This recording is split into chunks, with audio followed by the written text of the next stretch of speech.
వెనకటికి పొలం పనులు చేసేవాళ్ళు మొక్క రొట్టెలు తిని వెళ్ళేవాళ్ళట. ఆ రొట్టెలు తొందరగా అరగవు, తొందరగా ఆకలేయదు అని. నేను ఇది వినటమే తప్పితే పెద్దవాళ్ళు చెప్తుంటే ఇంట్లో ఎప్పుడూ టేస్ట్ చేయలేదు మొక్క రొట్టెల్ని. మా పంజాబీ ఫ్రెండ్స్ కూడా మక్కే ది రోటీ, సర్సోందా సాగ్ అని చెప్పి చాలా మాట్లాడుతూ ఉంటారు ఈ మొక్క రొట్టెల గురించి. సరే, ఈసారి ఎనీవేస్ మొక్కజొన్న కంకులు ఉన్నాయి కదా మా తోటలోవి, అవి వాడి చేద్దాము రెసిపీ ఇది అని చెప్పి స్టార్ట్ చేశాను. మా యూనివర్సిటీకి ఇప్పుడు థ్యాంక్స్ గివింగ్ బ్రేక్, కొంచెం టైం ఉంది. సరే టైం ఉంది కదా తిరగలి వాడి పిండి చేద్దాము అని చెప్పి తిరగలి తీశాను బయటికి. నా దగ్గర ఉన్న తిరగలి చాలా చిన్నది. అసలు ఈ తిరగలి యూజ్ చేసి పిండి చేయొచ్చా లేదా అని చూద్దాము అని కూడా తీశాను దాన్ని. ఫస్ట్ 2 బాగా ఎండిన కంకుల్లోంచి 1 కప్పు గింజలు సపరేట్ చేశాను. అవుతుంది కానీ కొంచెం స్లో ఉంది. సో కొంచెం కొంచెం కొంచెం కొంచెం కొంచెం కొంచెం వేసుకోవాలనుకుంటా.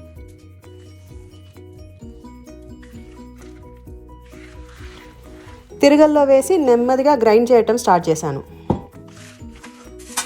స్టార్టింగ్లో అయితే కష్టమే దీంతో పిండి చేయటం అనిపించింది, అది కూడా కార్న్తో.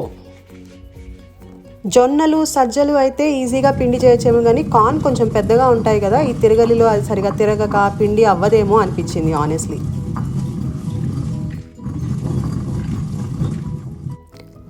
కానీ ఒక 5 మినిట్స్కి దొడ్డు రవ్వలాగా బయటికి రావటం స్టార్ట్ అయింది. అట్లా దొడ్డుగా వచ్చిన రవ్వని మళ్ళీ ఇసిరాను, అప్పుడు సన్నటి రవ్వ వచ్చింది.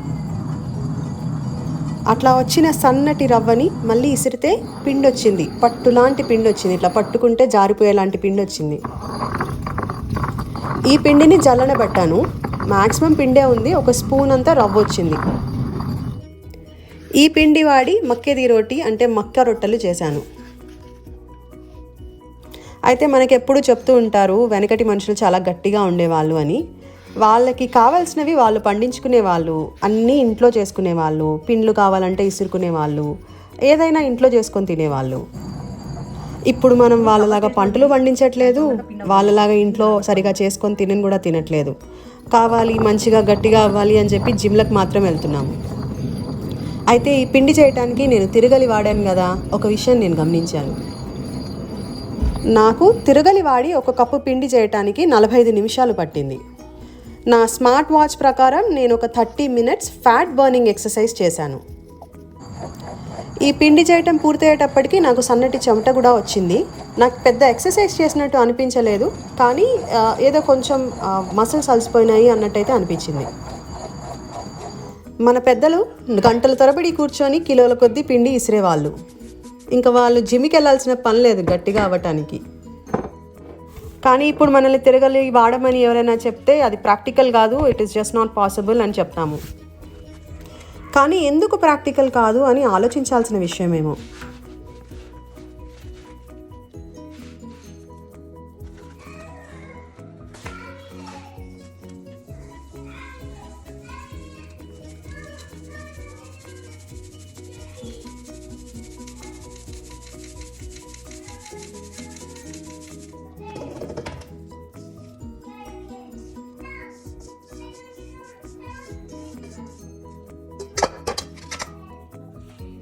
సో ఇది వచ్చిన పిండి, ఇందులోంచి ఒక తీసుకుంటా. ఈ పిండి కలిపేటప్పుడు కొంచెం ఉప్పు వేసాను అండ్ హాట్ వాటర్ యూస్ చేసి బాగా కలిపాను పిండిని. అయితే ఈ పిండితో చేత్తో చేయటం నాకు కష్టమేమనిపించింది, నాకు అంత ఎక్స్పీరియన్స్ లేదు చేత్తో రొట్టెలు వస్తే అంత ఎక్స్పీరియన్స్. సో ప్రెస్ వాడాను, ఆ ప్రెస్తో యాక్చువల్లీ చాలా బాగా వచ్చాయి. 1 కప్పు పిండి వచ్చింది, 3/4 కప్పు పిండి తీసుకొని దాంతో 3 రొట్టెలు చేశాను. రొట్టెలు కాలుస్తుంటే మంచిగా పొంగినాయి, మరీ మెత్తగా లేవు, అట్లా అని గట్టిగా కూడా లేవు.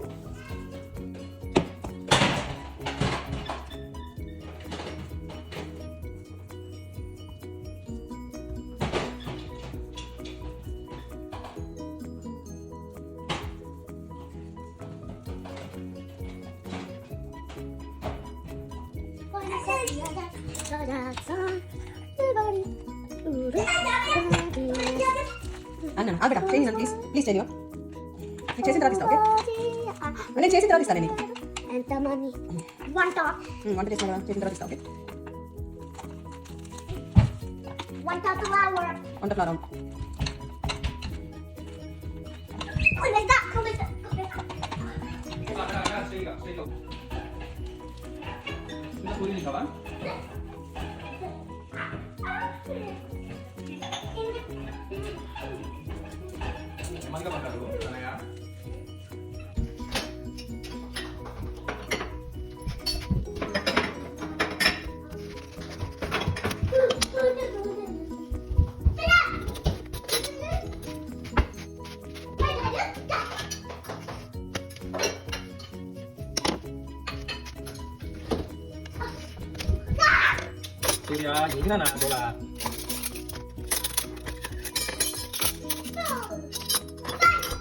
అవి గోంగూర రోటి పచ్చడితో తిన్నాము నేను గోకుల్. మా ఇద్దరికి టేస్ట్ అంత గొప్పగా అయితే అనిపించలేదు.